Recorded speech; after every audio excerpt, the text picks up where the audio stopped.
Thank you all for coming out this afternoon. We are here today to talk about responsibility and accountability. It's evident that we had another inmate to find his way out of our system sometime this morning, and we want to set the record clear as to who's accountable for what and who's responsible for what. When it comes, we want to be known from the Hinds County Sheriff Department, when it comes to the overall day-to-day operations of the correction facilities in Hinds County, it's the responsibility of the sheriff, which means I am responsible for the personnel for these facilities, as well as making sure that we can secure the inmates that we house in these facilities. The other responsibility and accountability issue when it comes to the day-to-day overall responsibility of maintenance, upkeep, and care of this facility is the responsibility and accountability of the Board of Supervisors, the county administrator, and the county maintenance department. We want to set the record straight that we are working very hard in this administration to make sure that we can provide the needs for what needs to take place between the Hinds County Sheriff Department. We're providing a structured environment for our personnel. We're in the process of hiring personnel.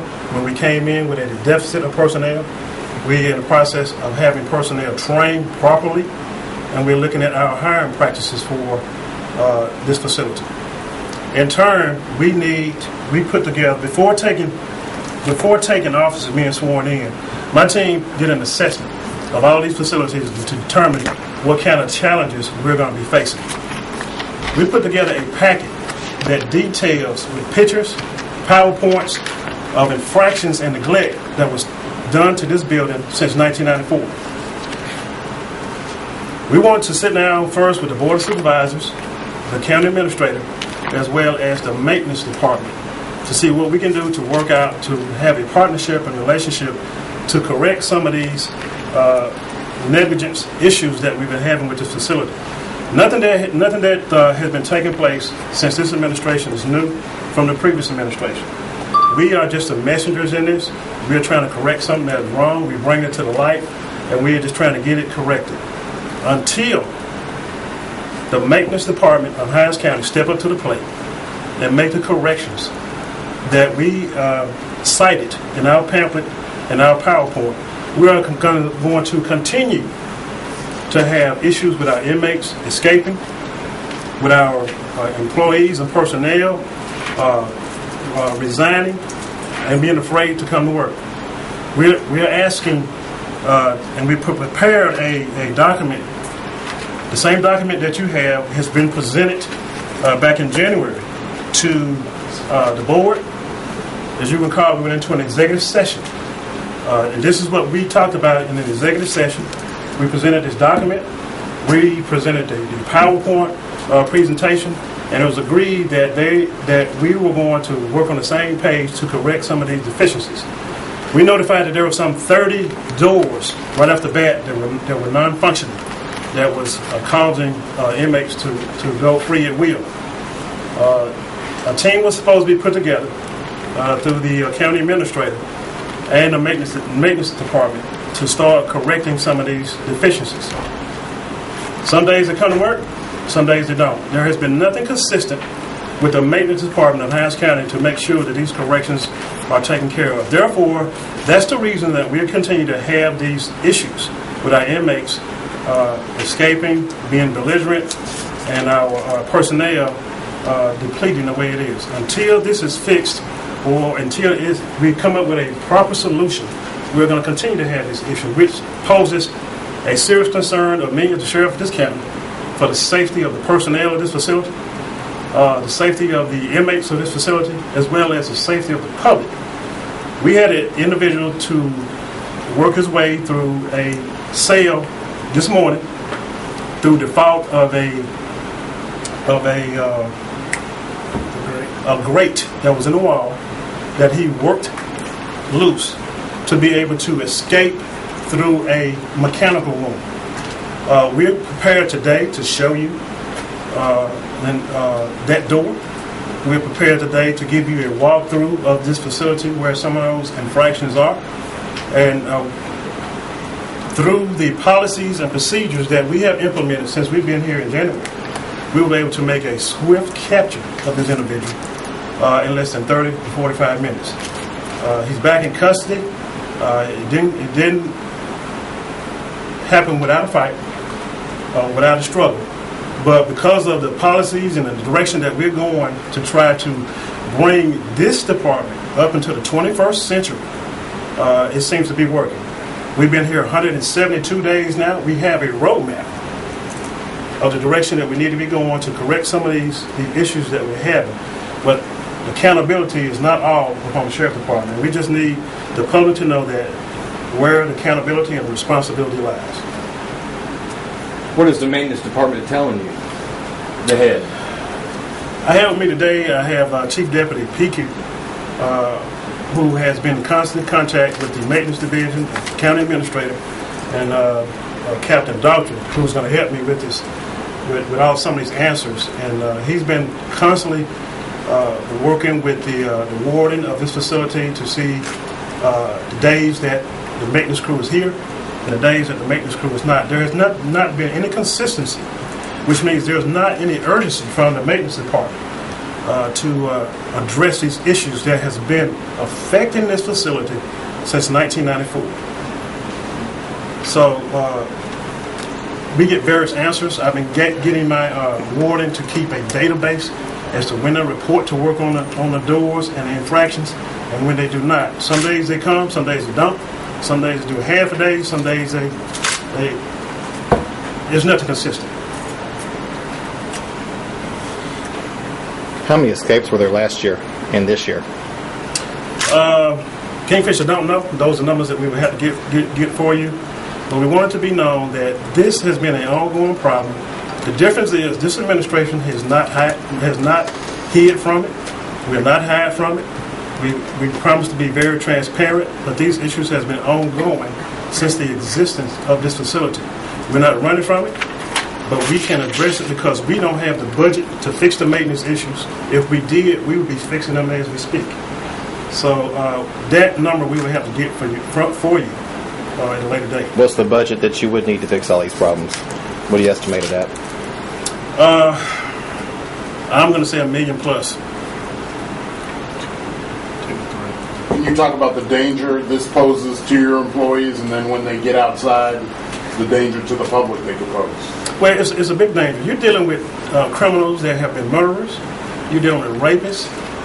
You're dealing with criminals of all walks of life that when we came here, that this staff was not prepared or trained to deal with. Therefore, that's why we put into place a training program where we have 20 deputies, 20 detention officers now being trained by the Rankin County correctional facility, and we will be getting them back sometime next week.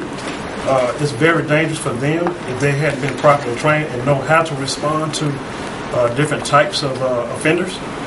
It's very dangerous to the public depending on the offense that these individuals committed as to how they will conduct themselves in the public when they are approached or come in contact with individuals in society.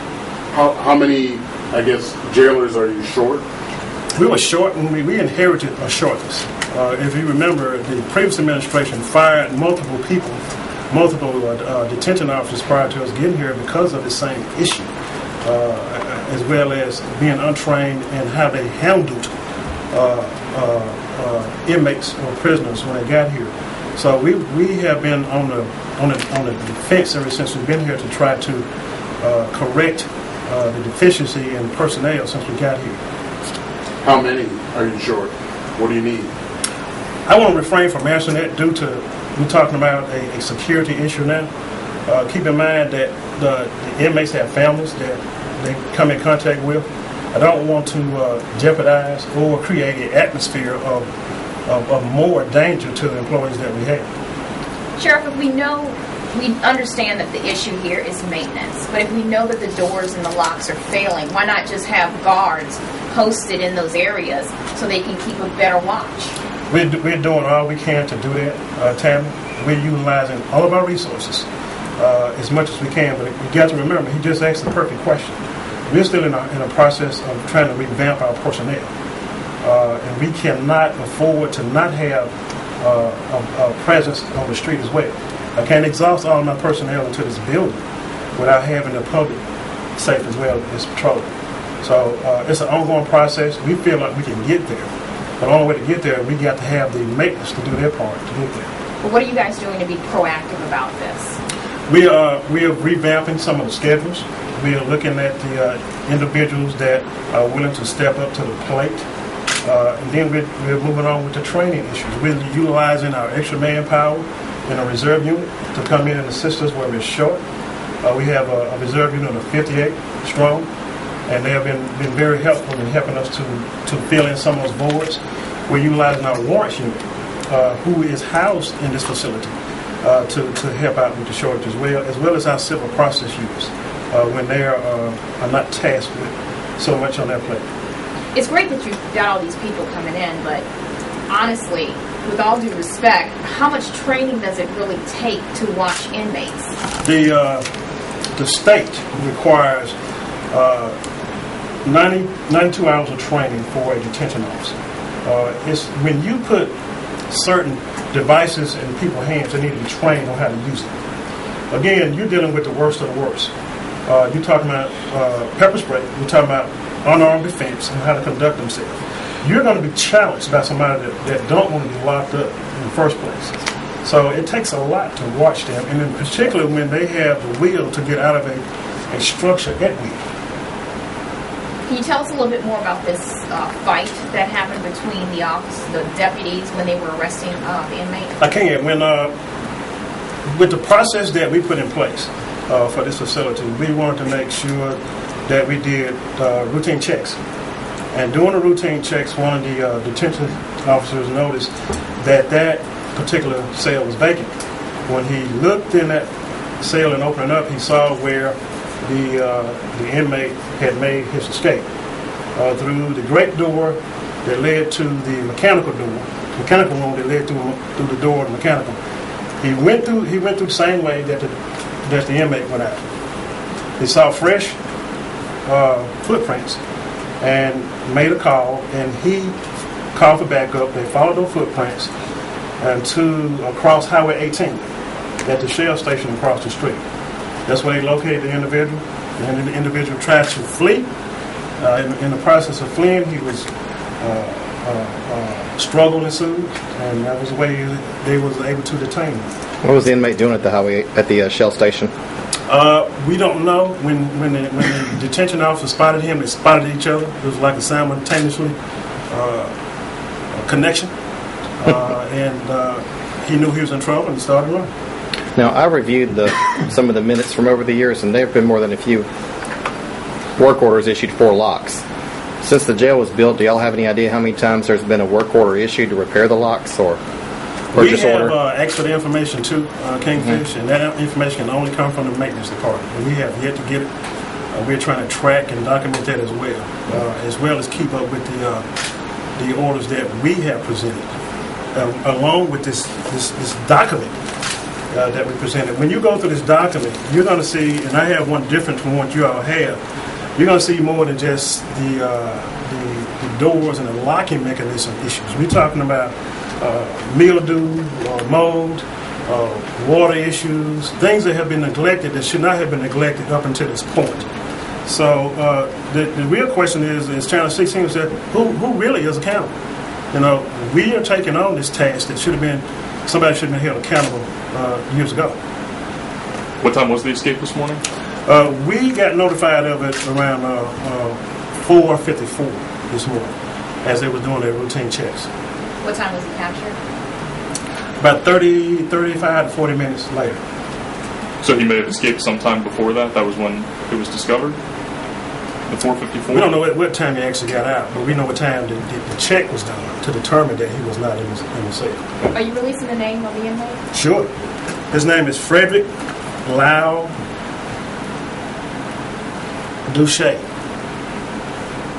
That's Destache. He's a white male, 38 years of age. He was arrested in Byron for false reporting of a bomb and explosive on yesterday.